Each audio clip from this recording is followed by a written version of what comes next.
You ask Tiger to solve. This deals with linear equations with one unknown. The final result is m=5.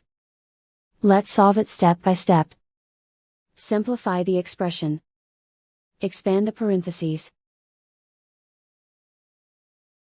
Simplify the arithmetic. Expand the parentheses. Simplify the arithmetic.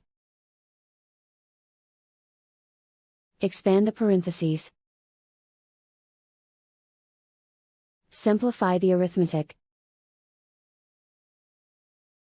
Group all m terms on the left side of the equation.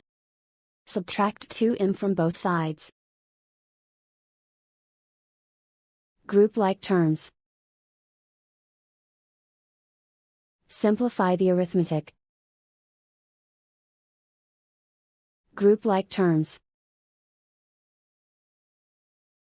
Simplify the arithmetic. Group all constants on the right side of the equation. Add 18 to both sides.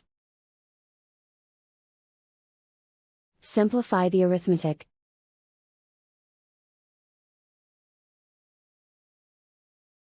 Isolate the m. Divide both sides by 4. Simplify the fraction. Find the greatest common factor of the numerator and denominator. Factor out and cancel the greatest common factor. And so the final result is m=5.